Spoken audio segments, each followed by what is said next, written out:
사나 죽으나 인간은 하나님 앞에 사는 존재다. 그런 말씀에서 은혜 받겠습니다. 누가복음 20장 38절에서 사두개인에게 예수님이 하신 말씀이에요. 사두개인은 제사장 그룹이었는데 부활을 믿지 않았습니다. 예수님을 찾아온 이 사두개인들이 신명기 25장 5절의 말씀을 꺼내 들었습니다. 예수님 칠형제가 있었습니다. 그런데 첫째가 자식이 없어 죽게 되자 그 동생이 형수와 살게 되었습니다. 그런데 그 둘째도 죽게 되었습니다. 그래서 셋째가 형수와 살게 되었습니다. 셋째도 죽게 되었습니다. 넷째가 형수와 살게 되었습니다. 그렇게 해서 다섯째, 여섯째, 일곱째가 모두 죽게 되었고 마침내 세월이 지나서 이 부인도 죽게 되었습니다.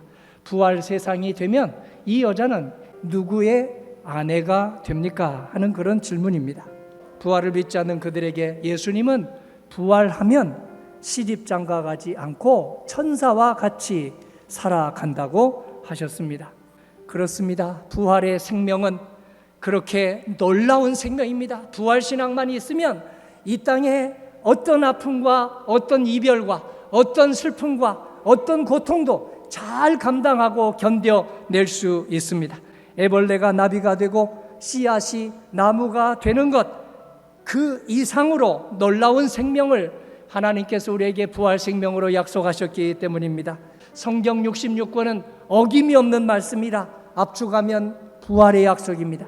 이 부활의 약속을 통해서 우리는 이 땅의 모든 애환과 이별과 슬픔과 배신과 그리고 눈속임을 다 견뎌내고 주님을 따라갈 수 있게 되었습니다. 예수님은 이렇게 놀랍고 신기한 부활 생명을 믿는 이에게 약속해 주신다고 38절에 말씀하십니다. 하나님은 죽은 자의 하나님이 아니요 살아있는 자의 하나님이시라. 하나님에게는 모든 사람이 살았느니라. 이 말을 조금 더 쉽게 풀어볼게요. 사람은 살아도 하나님의 관계 속에서 살 수밖에 없고 죽어도 하나님과의 관계 속에서 살 수밖에 없는 피조물이다. 하나님을 벗어나서 살아갈 수 있는 사람은 이 땅에 단 한 사람도 없다 하고 오늘 사도 바울은 말하고 있습니다. 로마서 14장 9절에 은혜 받은 바울이 말했습니다. 사나 죽으나 우리가 주의 것이로다. 이를 위하여 그리스도께서 죽었다가 다시 살아나셨으니 곧 죽은 자와 산 자의 주가 되게 하려 하심이라. 예수님은 부활을 믿지 못하던 사두개인에게 사람은 사나 죽으나 하나님과의 관계 속에서 사는 존재이다. 하나님과의 관계가 인간관계의 첫 단추이다. 하나님과의 관계가 이 모든 사회 속의 생활의 첫 단추이다. 성도님의 부활 신앙은 안녕하십니까? 사나 죽으나 저는 주님의 것입니다. 이게 부활 신앙이에요. 사나 죽으나 나는 주님의 것입니다 하면서 살아가고 계십니까? 죽음에서 자유로운 사람 단 한 사람도 없습니다.